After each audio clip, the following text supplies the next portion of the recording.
Dahil wala ring mangyayari, tayo'y walang mapapala.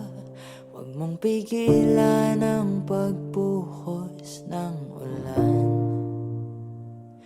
May panahon para maging hari, may panahon para